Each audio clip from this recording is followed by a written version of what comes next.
Mr. Toastmaster, and I do have to apologize for one oversight on my part.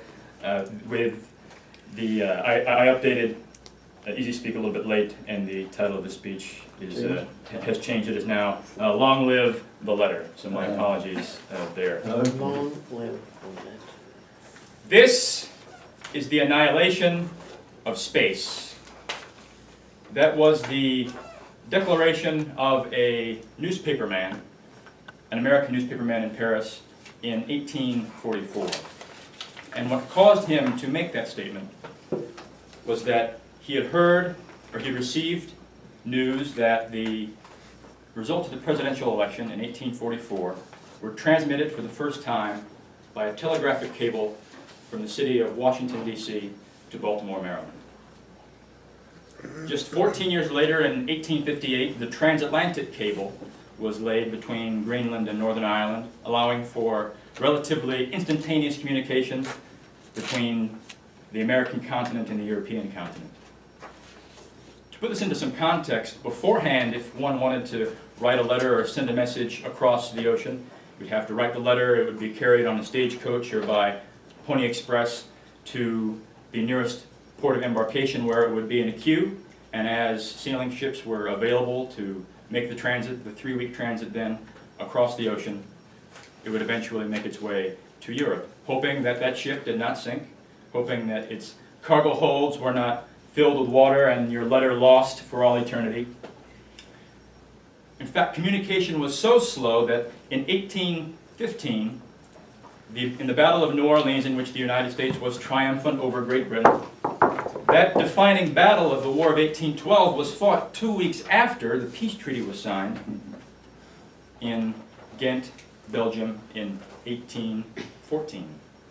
Think of how many lives could have been saved if there had been more instantaneous communication available.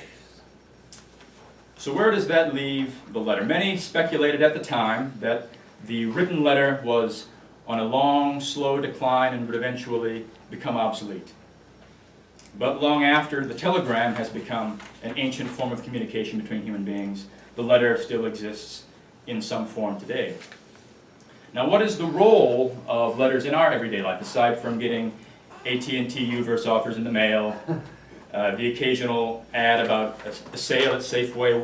What advantages do we have with the written letter that we still cannot have with telephone communication, with email, the first email being sent in 1971, with Periscope, as we've learned in recent speeches, with all of the other social media tools that we have available? What is the role of the written letter? Well, first of all, it's more formal in many ways. Think of the letters sent from members of Congress to the heads of departments in our federal government. That's a formal letter, more formal than an email. Emails are so easy to send that they become, in many ways, easier to ignore, just because it's easy to grow numb to all of the to the flood of emails that can come.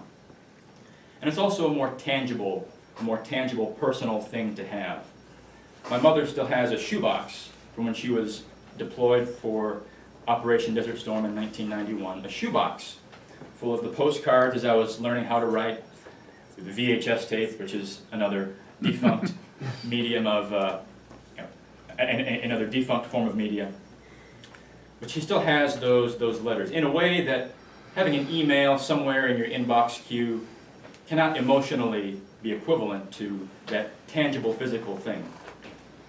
It's also much more personal in that a letter written from one individual to another, especially if it's written in one's own hand, or at least signed in one's own hand, has a connection between the conceptual and the physical. There's an idea that I'm also inscribing on a piece of paper, or at least putting my name to with my own hand. In that way, it's more personal. And it's also timeless. Long after all of these other forms of interpersonal communication have gone by the wayside, we still have written letters. We still pass them back and forth. And if anything, the new technology that we have hasn't made letters obsolete. It's made them more meaningful. That the effort that goes into writing them has its own kind of message that is not inscribed on the paper, but is communicated through the sheer act of writing the letter and sending it and mailing. So we will always get junk mail, that will never change. But writing a letter to someone sometime is good for the soul, and it's here to stay. Thank you.